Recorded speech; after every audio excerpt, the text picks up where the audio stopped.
قرآن مجید کی سورہ قصص میں اللہ تعالیٰ نے ایک خود غرض اور ضمیر فروش شخص کی فکری پستی اور ذہنی پسماندگی کا ذکر کر کے ہر شخص کے لیے سبق اور عبرت کا نمونہ پیش کیا ہے۔ ایک ایسا شخص جو غربت اور افلاس کا مارا ہوا تھا، جناب موسیٰ علیہ السلام کی دعا کی بدولت اس کے لیے رزق کے خزانے عطا ہوئے، مگر جب اس سے قوم کے خستہ حال لوگوں پر خرچ کا کہا گیا تو اس نے متکبرانہ اور غرور سے بھرا ہوا جو ناجائز جواب دیا، وہ بڑا ہی افسوسناک رویہ ہے۔ حضرت موسیٰ علیہ السلام نے اس سے کہا وَابْتَغِ فِيمَا آتَاكَ اللَّهُ الدَّارَ الْآخِرَةَ وَلَا تَنْسَ نَصِيبَكَ مِنَ الدُّنْيَا، جو مال اللہ نے تجھے دے رکھا ہے اس میں سے عالم آخرت کی جستجو کر اور دنیا سے اپنا حصہ لینا فراموش نہ کر۔ یعنی اپنے مال کو خرچ کر کے اور ایسے اعمال کر کہ تجھے آخرت میں نجات کی کوئی صورت مل سکے۔ وَأَحْسِن كَمَا أَحْسَنَ اللَّهُ إِلَيْكَ، اور تو خدا کے بندوں کے ساتھ احسان کر جیسے کہ خدا نے تجھ پر احسان کر رکھا ہے۔ وَلَا تَبْغِ الْفَسَادَ فِي الْأَرْضِ، اور زمین میں فساد نہ چاہ۔ إِنَّ اللَّهَ لَا يُحِبُّ الْمُفْسِدِينَ، اللہ تعالیٰ فساد کرنے والوں کو پسند نہیں کرتا۔ اب اس کے جواب میں جو قارون نے انتہائی گھٹیا جواب دیا، جو اس کی فکری پستی اور فکری طور پر اس کے مفلوج ہونے کو ظاہر کرتا ہے۔ قارون نے کہا قال انما اوتیتہ علی علم عندی، کہ میرے پاس جو کچھ کامیابی، دولت اور سرمایہ ہے یہ سب میری ذاتی ہنر مندی کا نتیجہ ہے،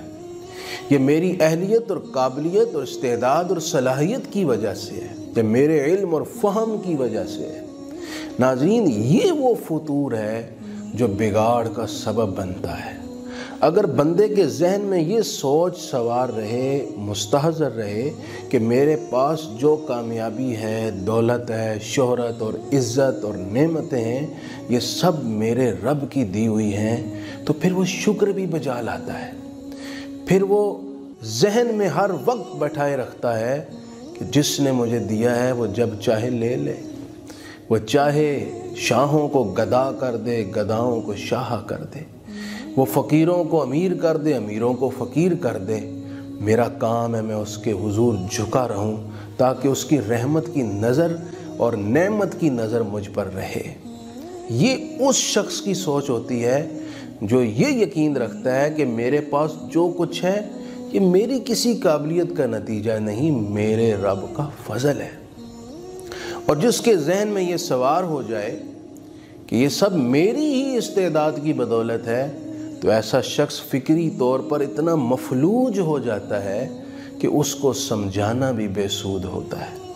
اس کے دل میں لوگوں کی اتنی نفرت پیدا ہو جاتی ہے اور وہ لوگوں کو اتنا چھوٹا پست سمجھنے لگ پڑتا ہے کہ اب اسے یہ سمجھانا کوئی فائدہ مند نہیں ہوتا کہ تیرے مال میں غریبوں کا بھی حق ہے، رشتہ داروں کا بھی حق ہے، یتیموں کا بھی حق ہے، مساکین کا بھی حق ہے، قوم کے خستہ حال اور مفلوق الحال لوگوں کا بھی حق ہے۔ اللہ تعالیٰ نے ایسے لوگوں کا ہوش ٹھکانے لگانے کے لیے اس سے آگے جو ارشاد فرمایا وہ عبرت کا تازیانہ ہے۔ ارشاد فرمایا کیا یہ نہیں جانتا کہ ہم نے اس سے پہلے کتنے لوگوں کو ہلاک اور برباد کر دیا جو اس سے زیادہ دولت والے، قوت والے، جتھے اور جماعت والے تھے، انہوں نے جب غرور اور تکبر سے کام لیا تو ہم نے انہیں خاک میں ملا دیا، نہ ان کی دولت رہی، نہ شہرت رہی، نہ عزت رہی، نہ ہی ان کا نام و نمود رہا۔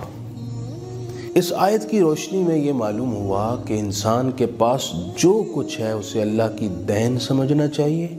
اور جیسے وہ چاہتا ہے ویسے استعمال کرنا چاہیے۔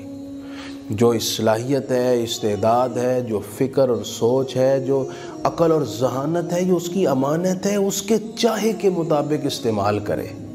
جو دولت، شہرت، عزت ہے، اس کے چاہے کے مطابق اس کو یوز کرے۔ اور یہ سب ملنے کے بعد تکبر کو اپنے قریب بھی پھٹکنے نہ دے۔ یہ یاد رکھے کہ اس نے بڑے بڑے متکبرین کا سر کچل دیا،